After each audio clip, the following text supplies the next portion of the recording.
I would very much like to welcome Senator Bob Brown to the Melbourne Press Club lunch. Senator Brown hardly needs an introduction, but I will say a few words. As we know, from an early age, the Senator has been very much passionate about the environment.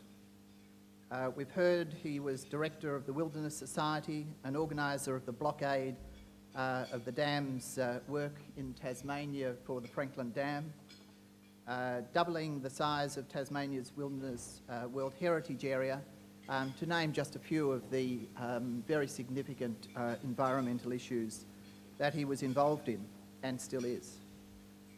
Bob Brown is a visionary. In his first speech in the Senate in 1996, he raised the threat posed by climate change. 1996, climate change was not discussed. Now, of course, everyone is very conscious of the threats that industry, etc., poses to our environment. He worries very much, as a lot of us do, about what the environment is going to be like in 50, 100, 200 years. The Senator knows very well the forest areas of Tasmania. He might not be as aware that Victoria also has wonderful forest areas up in our mountains. I personally went right through school in the Upper Yarra Valley at a little school called town called Warburton. And my father was a timber contractor. He had a tractor and he cut down trees. But he was absolutely passionate about the forest and about the environment. In many ways you might think that Bob and my father were chalk and cheese. The reality is that they really had many similarities. As I say, he loved those magnificent gums that we have in our forests.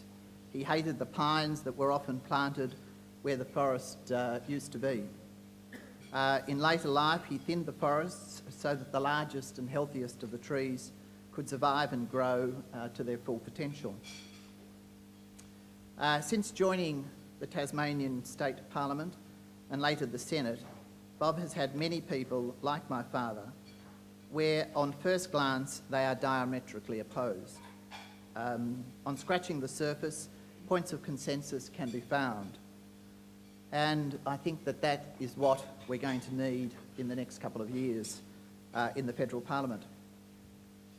At the August election, the Greens received a 4% swing and finished with 13% of the vote, more than 1.6 million people. The Greens won a seat in each state in the country, and I might say that's the first time that any of the minor parties have had a senator in each state. They have 9 senators in the Senate from July, and they will have the balance of power. Of course, they have Adam in the House of Representatives. Bob's been in this position before. He led a team of 5 Greens, which held the balance of power in the Tasmanian Parliament under the Field Labor government. This clearly is going to be a challenging couple of years for the Greens. As I mentioned before, the media, the politicians on both sides of Parliament now have the Greens in their radar, whereas for many years they did come under the radar of the major parties. In a few weeks we have an election in Victoria, and the polls are looking pretty good for the Greens. Labor and the Liberals are clearly nervous, and you just look at some of the headlines that have been in the major media the last couple of days. Greens vote surge puts heat on ALP. Outcry at Greens, smear Labor targets barrister. Latham, could we forget him, believes Green movement will prevail. The Greens flex muscle from Carbon Forum. The Greens factor dominates debate. Labor to hammer inner city Greens. And even today, Labor fails to lock in Greens. The Greens are now a real force in the political landscape. and will be for many years to come. The strength and health of our country in the future relies very much on the Greens, like never before. Before passing on to Bob, a little lobbying. I think there's some Act of Parliament in Canberra that says you need to be registered as a lobbyist. I'm not, but I'm going to try a little lobbying anyway. Bob, when he was in the Tasmanian Parliament, was very supportive of some very good amendments to the Freedom of Information Act in Tasmania. Recently, the House of Representatives passed a bill to assist journalists to protect their sources. I would hope that Bob and the Greens will support that bill when it goes to the Senate, because there is an aged journalist who, in a couple of weeks, could well be ordered into jail if he loses a current court case in Sydney. It is important for the media that the media is able to protect their sources, and so I think I've heard when listening to federal parliament they say I commend the bill to the House or the Senate. Well, I commend that bill to the Senate. Could you please welcome Senator Bob Brown?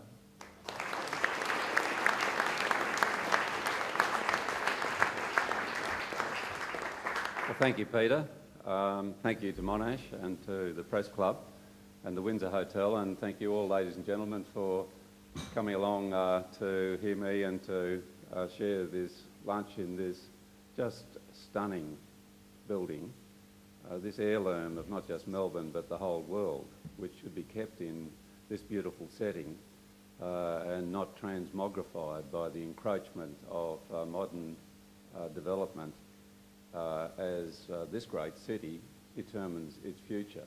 And all I can say is it'll be better for the Greens being here that this city does go on into the future, being able to boast that it is the lifestyle capital, or has amongst the best lifestyles of any city on the face of the planet. That's something we aim not only to enhance but to ensure into the future. I'm grateful to all 7 young people in the Labor Party that are outside this morning to welcome me into this function, and I acknowledge my fellow parliamentarians and candidates. Brian Walters got me out of some trouble in those forests in East Gippsland. I went to Goolongook, woke up in the morning and went across with lyrebirds sounding in my ears, and had a gentleman in blue ask me if I was going to stay there, and said yes, I liked it there, and found myself in a paddy wagon. And Brian was able to explain to the court that in fact the peaceful protesters out there for Victoria's forest heritage were legal and the logging was illegal, and the court found so, and the Canada government at the time had to retrospectively validate the illegal logging. I wasn't so lucky down in the Tarkine. Just before I became a senator, I spent 11 days in the lockup in Launceston, and they took me to Risdon down in Hobart for 3 days. Must have thought I was homesick for the place. And Chopper Reed was incarcerated there at the time, and I remember not feeling... Well, there were other people that I spent my time talking with. Jails have pecking orders. It's very interesting. If you want to, if you're a newcomer, particularly if you happen to be a past or present member of Parliament, it pays to wait and have the last saveloys and the last dip out of the bucket for the sweet milk tea that they bring around at lunchtime. But I had a particular reason for not wanting to consort with Chopper in the prison, because his memoirs were out, and in them it had said that he had been offered a contract on me by a gentleman for $500, and I thought, how undignified. I mean, 9 or 100 or 1,000, but 500 was a bit of a, I thought, a short sell. Nevertheless, it's a great privilege to be in this democratic country, to be in a country where we can peacefully protest, even if the view that we're taking is ahead of the times, and to be in a country with such a fantastic built, human, as well as natural heritage, that we are able to, it's part of the discourse. And it's not like Putin's Russia, where we will all have seen another journalist being smashed down in the street, just as the same as the forests of Russia or Siberia being smashed down for no good thing but quick gain for some of the oligarchs that Putin enhances in the USSR. And by the way, both Labor and Liberal are very keen and are following through with contractual arrangements to sell our uranium to Mr. Putin's Russia. That's the same Russia that's given technology to Iran, nuclear technology to Iran, and don't ask any questions. And one of the things we Greens are very good at doing is asking awkward questions about human rights, about people's persecution of people, about the persecution of journalists. And Russia has a particular answer to give to the world about the extraordinary assassination of journalists, which we see continuing to unfold, with more than a hint that this is simply coming from the top end of the power echelons because they don't like what journalists have to say. And insofar as we're silent about it, and I have put a number of motions before the Senate, which do go to the Russian embassy and do go through to Moscow, deploring the evil that besets people who want to express freely in Russia opinions that are against the so-called elected government of the day. A year ago, a bit over a year ago, I was on the south coast of New South Wales with my colleagues. We were having a little coven before the parliamentary year, but it happened to be the day of the awesome bushfires which overtook this lovely state with such a devastating death toll. And so our meeting gave way to this unfolding news of that catastrophe. And nevertheless, on a global plane, there was the onrush of a global financial meltdown in the air. And the government of the day, the Rudd government, was seeking to ensure the Australian economy against the forecasts of an onrush of a depression similar to that which overtook the world in the 1930s. And the opposition, led by Mr Turnbull, but with Mr Abbott and Mr Hockey and many of the current players, there said no, they were not going to support a stimulus package. And that presented us Greens with a very big challenge, because the stimulus package, amongst other things, was going to support the big banks in this country, who are not famous for their generosity to the community whose taxpayers' money, whose money would be used for this stimulus package. But nevertheless, when it got down to it, we were faced with the fate of hundreds of thousands of jobs and small businesses in Australia. And to cut a long story short, we did the right thing by Australia's economy, by its business sector, and by people employed in the private sector, passing a $43,000 million stimulus package through the Parliament against the opposition of the Liberal and National parties. And we don't know, you never do know, the ups and downs of such a dramatic piece of legislation, excepting that 360,000 jobs have been created in the last year in this country. And a majority of those in Victoria.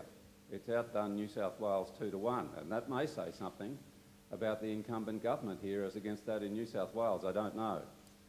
But you can guarantee that tens of thousands of those jobs, people here in Victoria, and potentially thousands of businesses would now not exist had the Greens not taken that move, that responsibility on our shoulder in Canberra when the Liberal Party and the National Party refused to do so.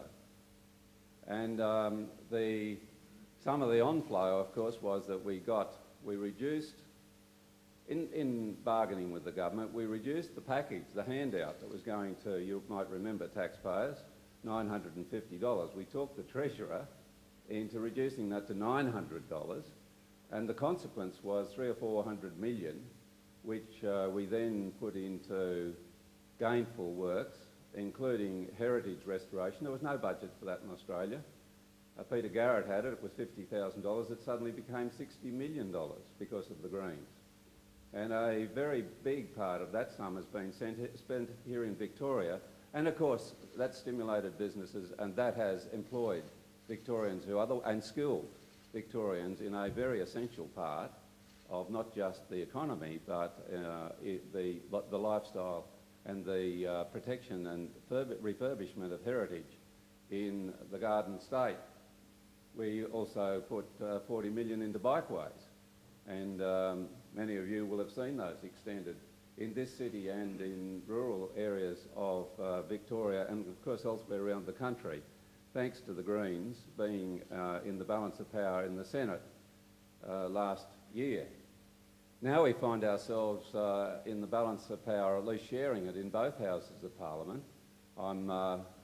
I can tell you I'm mightily pleased that Adam Vant is our new member for Melbourne, and he tells me he's enjoying the job. Such is the enthusiasm of youth, I think. But it's if you're going to get people into Parliament who are going to have extraordinary influence, then for goodness sake, have somebody there who's got the wherewithal, and that's where Adam fits the bill. And that's where the candidates we present to the Victorian electorate in this election, now 16 sleeps away, here in Victoria, also give my heart a great uplift, because they are not just competent people, they're innovative, they're intelligent, they're responsible, and they will bring that innovation and intelligence and responsibility into the floor of government if the voters so choose in Melbourne and into, in greater numbers, the upper house of the Victorian legislature on the 27th of November, if that's the way Victorians vote. And of course they should. There's a big debate about preferences on it at the moment. Let me state that the Greens are not a preference machine. We're not a faction. We're not a ginger group or a lobby organisation. Nor are we there to keep the bastards honest. We are there to replace them. The best analogy I can give, but it's got some thorns on it, is the rise of the Labor Party 100 or 120 years ago, when social justice wasn't on the agenda of the Whigs and Tories, and it required a new party because the old parties could not get out of their mould to deliver a more appropriate policy reference to communities coming through and out of the industrial revolution. And we're all the better off for that rise of the Labor Party. But now we have two political parties in this country, and the parallels are the same around the world, which are stuck in the 20th century, and they can't get out of it. Petra Kelly, the great German Green, who, by the way, saw the Green bans in Sydney from Jack Mundy and took that word back to Germany. And to cut a long story short, we had the Grünen and the word green being applied to these new political parties, the first of which set up in Tasmania in 1972. So a little bit of Australian appellation going to this new movement around the world. Back in 1984, Petra Kelly said to me, the old party, she'd worked with the Democrats in the US and with the Social Democrats in Germany. Her father and mother came from either place, and just said they put on their green spots in opposition and they shed them in government. And that is exactly what we see happening here in Australia. And so you see where they like to say that the Greens are not mainstream, or we're peripheral, or we're radical, or whatever else. But the great debate at the moment, well, let's look at a couple of issues. Same-sex marriage. Why should people be discriminated against on the basis of their sexuality. And we've seen headlines on that in the last 48 hours here in Melbourne. Well, for goodness sake, 60 to 80% of Australians want to get rid of that discrimination, but both the big parties here in Melbourne, as well as in Canberra, and their leaders, all four of them, are opposed to having the marriage laws brought into the 21st century so we end this discrimination on the basis of sexuality, as if one couple's love was less of value than another couple's. We look at, I look just a little east of here. I have spent some time in the forests of East Gippsland and the Central Highlands. I look down on them, particularly in winter when there's snow in those clear fells, and am quietly horrified, or in the Easter flight over eastern Victoria, where you see after the clearfell logging and the firebombing, up goes the cloud of intense heat and greenhouse gases into the atmosphere, with a thundercloud very often on top, from a logging industry which is propped up massively by public subsidy, destroying Victoria's natural heritage and the very fragile ecosystems for rare and endangered species, for a declining interest against the interests of the modern ecotourism, the education, the growing need for this world to find a relationship back with the planet which gives us life and support and upon which we depend.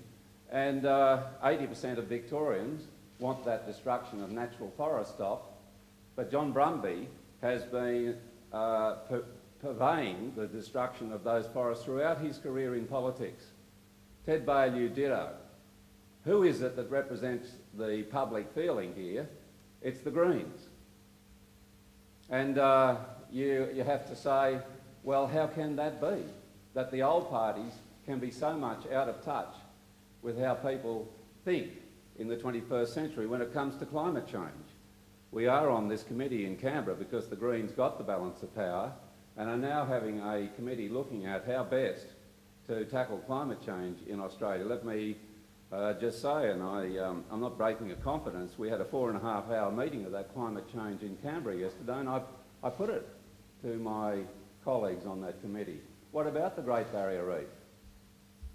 A science teacher up on the coast of Queensland pointed out to me during the election campaign, it's a $6 billion industry, it's 63,000 jobs, that's twice as many as in the whole of the coal industry in Australia. And when he takes the children down to the water to test the increasing acidity, you can do that very simply, by 2050 the water will be so acid that there will be no reproduction of the coral. The polyps can't survive. And it's coming. And guess what we're doing? We're putting billions of dollars into public money, into fostering the multi-billionaires who want to rush more coal to the ports to be burnt elsewhere in the world to increase the carbon load in the atmosphere to kill the barrier reef. Not just the jobs and the economy. And these are small businesses. 75% of the coal industry is owned outside Australia. It's 100 billion a year flows out of the country. But who is taking the defence of the Great Barrier Reef by making a very sane, responsible and far-sighted stand on climate change? It's the Greens. And we got some stick for not supporting the CPRS, the Rudd government proposal last year. Well, let me besides Brian's advice that any change to reach for something better in the future would see billions potentially flow out of public coffers in compensation for the pollution. The prescription there was to get a 5% reduction in greenhouse gas emissions. Climate Institute did their study and said it would actually be a 7% increase in greenhouse gas emissions, because there's a bit of latitude in these arrangements. 5% reduction in greenhouse gas emissions at a cost of $20 billion to the taxpayers, compensating the polluters. What sort of thinking is it assails Labor and Liberal at state and federal level in 2010, where you compensate polluters with taxpayers' money for the damage they're doing to the taxpayers' interests, including the future of the economy, where Sir Nicholas Stern tells us if we don't act on climate change, that will lead to a 6 to 20% hit on the wealth product of the planet, including this community, later this century. Discounted. Not looked at by Labor and Liberal because they can only see 3 years ahead, maximum. And the Greens believe in everything we do. You ask this question, will our grandchildren thank us for doing this? And if you can't say yes to that, you should not be doing it. If you're not sure, then don't go ahead. Pretty simple prescription, but it's very foreign to the way politics works in Spring Street or up on Capitol Hill. And you have to say, well, then what would happen if there were Greens brought into, by the people's vote, by the power of the people, into the floor of the lower house up on Spring Street after November 27. Well, let me tell you, you will see social, environmental, economic and innovative legislation that will not come from the older parties. Colleen Hartland brought in the euthanasia legislation, which failed in the houses after debates. Well, that's how it will be. But again, 80% of people want that. 80% of the politicians, Labor and Liberal, oppose it. And there's some catching up to be done there. But it's just an example of what was once seen to be radical, now seen to be civilising, granting of rights to people in a modern, highly educated society in which people need to be able to make up their own minds. It is in fact a very liberal motivation behind such controversial legislation in an age where the Liberals have failed and the Labor Party with them. You will see a push for an end to the destruction of the forests. You will see a diversion away from the building of tunnels and freeways into enhancing public transport so that people can move swiftly, cleanly and cheaply, not just in and out of this city but across city, not least those people who live in the poorer regions of this great metropolis as it grows in the years ahead. And by the way, you will see a debate about population. We're on a planet where when I arrived in 1944, there were 2.5 billion people. There's now 7 billion people. And by the time many of you are my age, there'll be 10 billion people. And we're at the moment utilising 120% of the living mantle of the planet per annum. In other words, we're already in massive deficit with no intention of cutting back. It ought to be common sense that this is a matter that should be debated. Well, you won't find it debated in any parliament I've been in. It's as if techno-fix, it's as if we're in an unreality where these are problems that are not immediate and therefore not valid. Well, in the Greens you get a common sense, open-minded, liberal view of the world. But it adds to that, we are responsible for it. And I get people saying, well, I don't know what it is that motivates the Greens. Well, it is people, this fantastic emanation in the universe, which so far as we know is the only place and only case of it, we human beings, this great mammal, able to change its environment and potentially to explore the universe and find out much more about what we're doing here. But I use the simple description, 500, 5,000 years from now, I want people to be sitting around just like we are today, discussing what it's all about, plotting their future, making things better for the next generation. But we can't do that if we've got our heads stuck in the sand. The Brumby government, the Baillieu opposition have their heads deep in the sand. And you turn that around and the Greens, see the Greens come along and you would change the face of future Victoria and Australia. Because techno fixes require technological innovation. And just to give you an example, I was discussing earlier today, the problem with solar, there's a report out, you know, saying solar panels are so dear, it's been a waste of money subsidising them. And I was giving the example, well, Paul and I at our house put up solar hot water 12 months ago. It's Australian technology, but it's imported from China. And why was that? Well, the Howard government, supported by the Liberals, took the money out of solar research and gave it to coal. And their search for being able to put their pollution underground at public expense. I'd have thought an industry with $100 billion would have sorted that out years ago if there's real potential for geosequestration, and didn't need to have their hand in the public purse. But they know how to lobby, and the old parties fell for it. And we're all the poorer for it. And our technology's in Berlin and Beijing and Los Angeles, because we don't have Liberal or Labor governments that get behind innovation in this country across a much bigger spectrum than just renewable energy. But it's about time we got behind that Australian expertise and not only had it supported, but had it developed and manufactured here in this country of ours. The Germans stole the march on this when the Greens got into balance of power there. And the strongest part of their economy in the recent recession was the environmental sector, as Sir Nicholas Stern predicted, which employs 250,000 people and is a hundreds of billions of dollar export industry. Grey Germany, sorry to you of German descent, with its grey skies, has streeted the field over sunny Australia because we've got block-headed politicians who think coal is the future. It's irresponsible.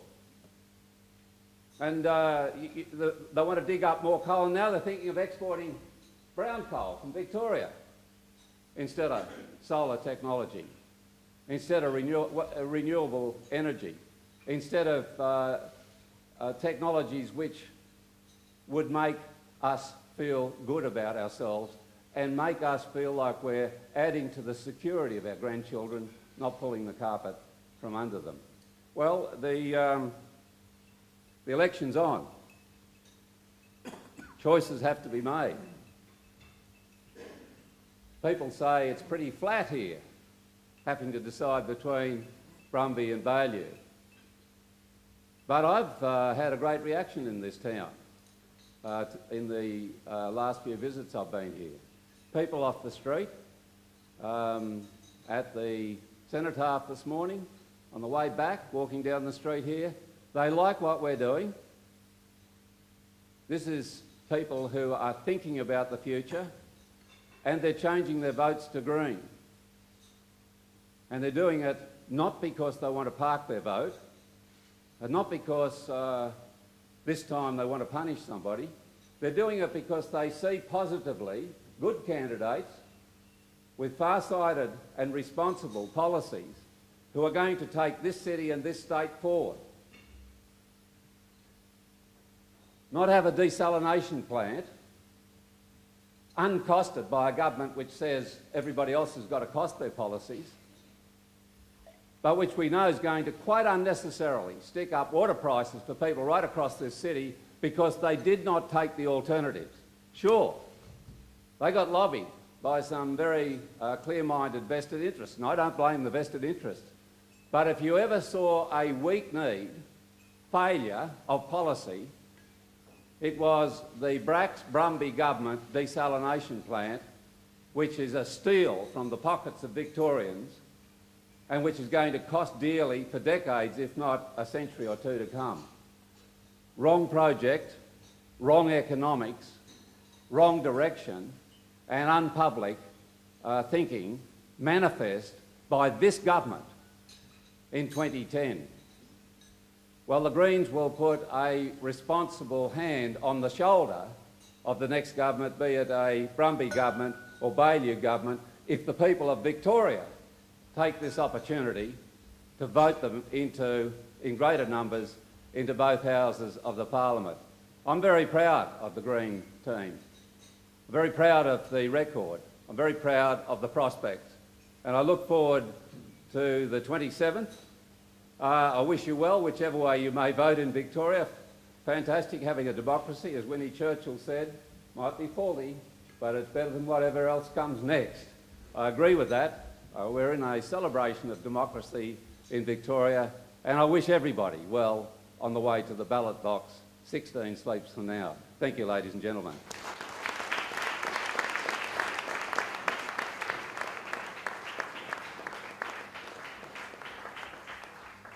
Bob has agreed to take some questions. Any questions?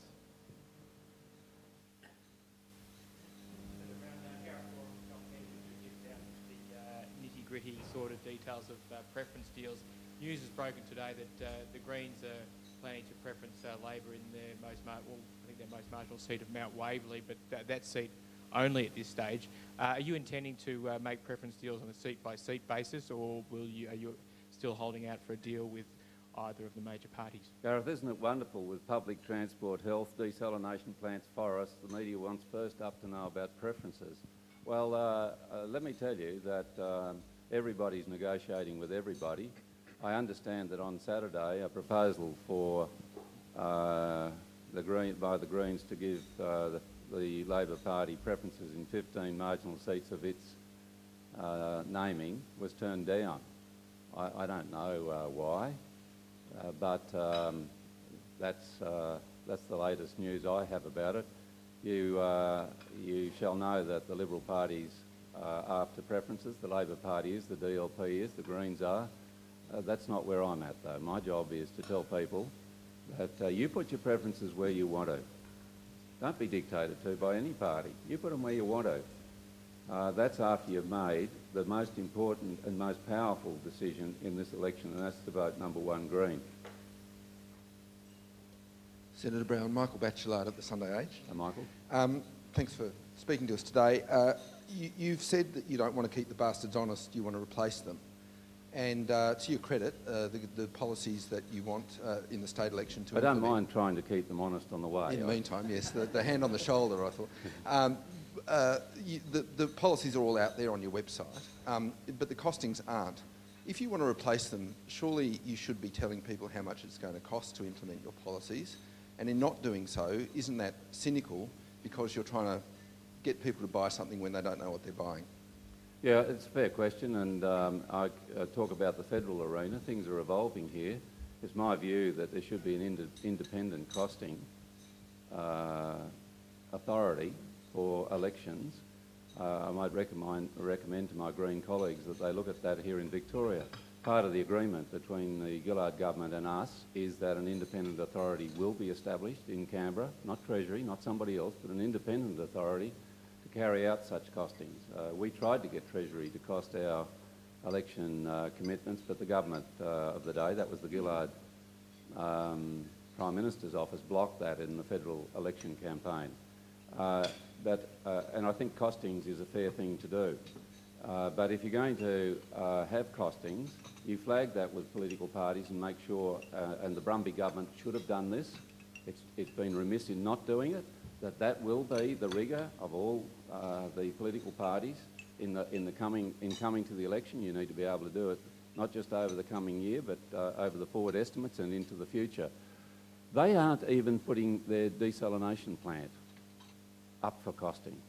So they've got nobody to point a finger at. My Greens colleagues, where there are specific costings on transport, for example, so far as I know, they are out in the public arena.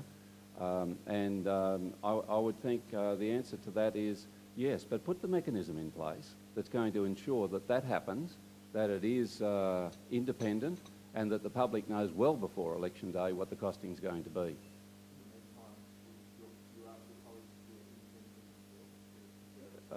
I'm very happy to, because and one of the things you take off that costing is the $5 to $14 billion the desalination plant will cost. I mean, I've been down there in the sand with the folk on the Bass Coast protesting against that. I spoke to Steve Bracks about it in the queue at Tullamarine. I've spoken in passing to John Brumby about it, yes, exactly. on the plus and on the minus. One of the things that we need to cost, for example, I talked about those thunderclouds going up. They're a massive cost on the Victorian economy. You may have seen Professor Caroli doing an estimate on back of envelope about the cost of Hazelwood. Now, on here is costing 10,000 people will lose their houses worldwide because of that one power station this century. Who's costing that? Is it not valid to cost what Penny Wong says will be the loss of 600,000 to 700,000 properties on the eastern seaboard of Australia this century as things are going? Is the Brumby government costing its support for the emissions, the massive emissions out of Victoria, which are going to be so damaging to coastal Victoria, householders and businesses in the coming century? Or do you just simply be oblivious of that? And if we're going to have costing, let's have triple bottom line costing, the social, the environmental and the economic cost while we're at it. Senator Brown, Peter Jefferson, Deakin Media. I Hi, just Peter. wondered if we could just like to follow up that previous question with a little bit more detail. You say you're here to replace them. I just wondered if you could specify which one of them you're going to replace, how this is going to happen, and what kind of time frame you've got. Well, I sat under a tree with 19 other Victorians back in 1993 at the first Greens Party meeting. And we had a lapse in forward planning. I've just been talking about it because somebody forgot to get the key to the local hall, so we had to sit in the park instead. And here we are now at this dinner on the doorstep of people being elected into both houses of the Victorian Parliament. So it's moving quite rapidly. When you're in the middle of it, social change seems very slow. The suffragettes, most of them, never got to see women get the vote because the First World War intervened. So I'm in a big hurry, but on the other hand, I'm very relaxed about it all. You've got to be able to combine those two things. Who are we going to replace? Well, one or other of the big parties, but I think more likely they'll coalesce. And why shouldn't they? Their policies are much the same. You ask them about their policies, for example, on the forests, and you'll find much the same answer. You look at their record of failure on public transport, and you see much the same prescription. We can't predict history. I do predict if the Greens fail in this endeavour, they'll be rapidly placed by a much more vigorous and unrelenting alternative politics, because we're moving into a world that requires it. We want to be leaders. We don't want to be catch-ups, and that's what we're doing at the moment. Every member of Parliament that we replace from the old parties, we replace with a vigorous, new-thinking member of Parliament. Now, you know, Don Chipp called them the bastards. I don't. I think they're all there to do what they can for the world, but they don't have it. They simply haven't got it. Our preferences or give an indication as to where our voter bases come from, and it's roughly 70-30 from former Labor voters or would-be Labor voters, 30 Conservative voters from the Liberal or National Party. I think I'm probably out of the latter camp. Don't tell anybody, please. I think my first vote was for the Country Party way back, until I ran into the United Tasmania group and got a much better grip on social justice, which is an absolute core to the way the Greens think. I'm not interested in who we're replacing. I'm interested in how we perform when we get into the Parliament. And I feel very confident about our crop of Victorian candidates. One more question. Senator Tony Wright from The Age. Okay. It seems to be the season for hung parliaments and minority governments. Should it be that the Greens hold the balance of power in Victoria after this election? You've been pretty passionate about the desalination plant. Would you make it one of your major negotiating positions, if you had balance of power, that be closed down? Well, no, I wouldn't, because I won't be negotiating. But those people elected here in Victoria with the ability to be able to see priorities from a Victorian point of view will be doing that. What I do say is that the desalination plant is going to suck billions more out of the pockets of Victorians before it's through. And excuse me, my colleagues here, I'm trespassing where I shouldn't, but it needs an urgent review of what the alternatives are. It is such a monumental mistake of governance by the Brumby government that plant is being funded in the way it is. I flew over it the other day on my way from here to Hobart and looked down at the massive brown patch where it's being, and all the machinery that's involved with it, and looked at the, in my mind's eye, at the billions that are going into that, all unnecessary, because the alternatives, for example, of capturing the rainfall that falls on Melbourne, weren't adequately looked to. Big fix, big mistake, and I think it does need a review. I don't want to jump, my apologies to my Greens colleagues here, but that's what I'd do. Senator, the next question comes from someone with a tradition of asking challenging questions. Steve. Hey, that's very nice of you. I'm Stephen Main, Bob. Hi, Stephen. I'm an independent candidate in Northern Metro. We are swapping preferences to try and knock off the Labor number 3. So thanks for that. But did you get them?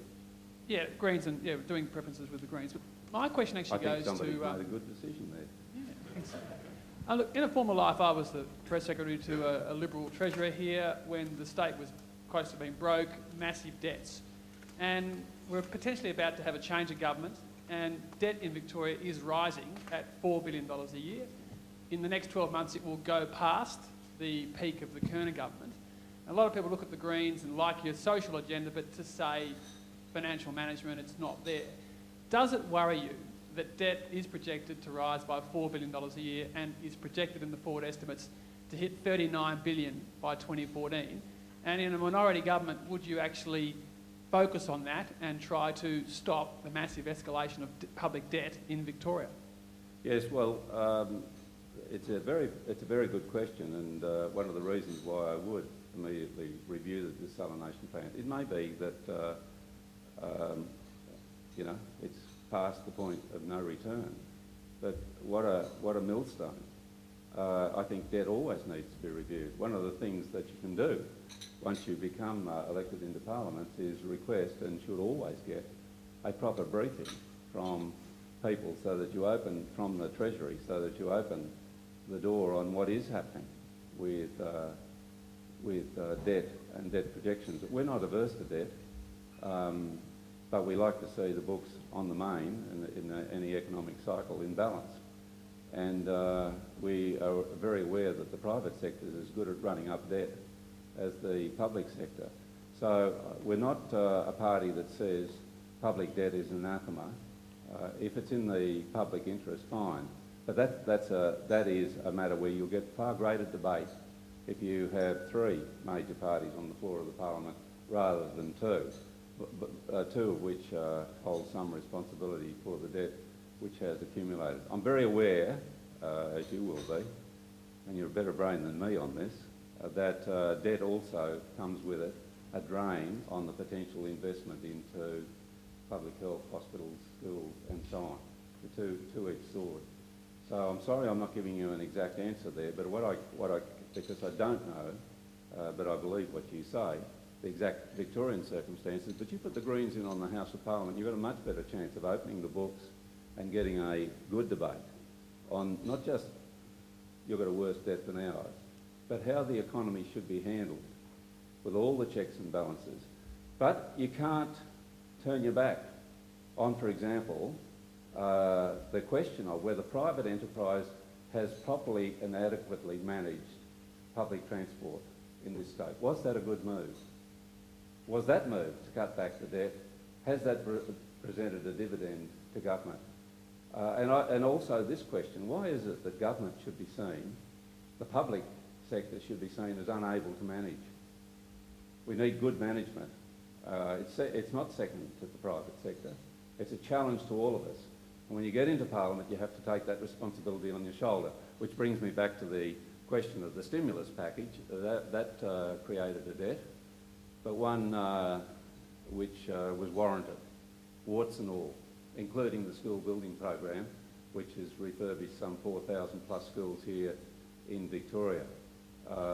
With hindsight, it's easy to have, as the Liberals are wanting to do, inquiries into that and hawks brought to it. And I wrote to the Treasurer 12 months ago saying we're in better circumstances now. We should be, in December last year, we should be taking our foot off the accelerator on this stimulus package. I don't think I've got a reply, but put the third party into the parliament and you'll get a better economic management outcome. I'm very conscious of the time. I think we really are looking at a politician who is one of the country's success stories. Starting in 72, the Greens, a very small party, now a member of the House of Representatives, control of the Senate from July. It really is one of those success stories that the country's seen. Senator, thank you very much. Could you please join me in thanking the Senator? Thank you.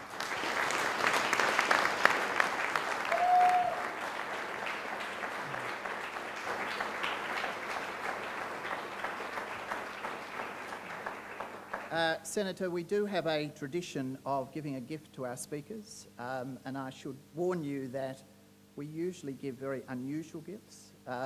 Premier Brax, many years ago, cancelled a barbecue for the police force, so we gave him some barbecue tongs and some sausages. Premier Kennett threw some sand at some journalists, so we gave him a shovel. I might say we have been very kind to you today. We have two gifts for you.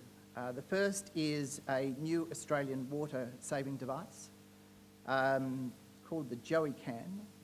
It's all wrapped, so I haven't seen it, but it collects water from the shower and then inverts into a watering can, so I'm sure that will be very, very useful to you.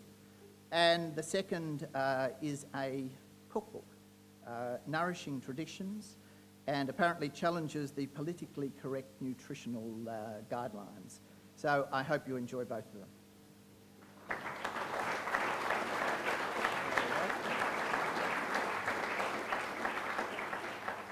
And just finally, our next lunch is on Friday the 19th of November with the Premier, John Brumby.